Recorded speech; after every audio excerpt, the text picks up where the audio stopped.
क्या है कि मैंने ज़िंदगी में इत्तेफाक से कुछ और सोचा ही नहीं कि मैं कुछ और बनूं। हालांकि my father was a very big technocrat, engineer थे और इंडियन एयरलाइंस में इंजीनियरिंग मैनेजर थे, बहुत बड़े पोस्ट पे, बल्कि मैं कहूँगा कि बोइंग जो जहाज़ होता है उसके स्पेशलिस्ट थे वो। तो लेकिन उन्होंने कोशिश की, लेकिन उनकी सब कोशिशें नाकाम हो गई मेरे सामने, क्योंकि मैंने अपने ज़िंदगी में कुछ और मकसद ऐसा कुछ रखा ही नहीं, कि कुछ और ऐसा फोकस रखा ही नहीं कि मैं कुछ और बनना चाहता हूँ। एक दो बार कोशिश की कि चलो मैं माइनिंग इंजीनियर बन जाता हूँ, उसका एग्ज़ाम भी दिया मैंने, आईआईटी में उसका एग्ज़ाम था।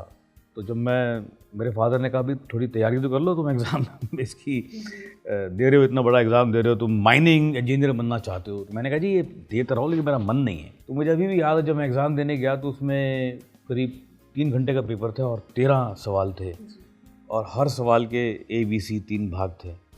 तो 13 दिए 39 सवाल थे। तो मुझे 7th का A आता था बस। तो 9 बजे पेपर शुरू हुआ और 9:05 में मैंने पेपर दे दिया। मैंने कहा जी, बोले बस हो गया तुम्हारा? मैंने कहा हो नहीं गया, मैं गलत जगह आ गया हूँ। जी।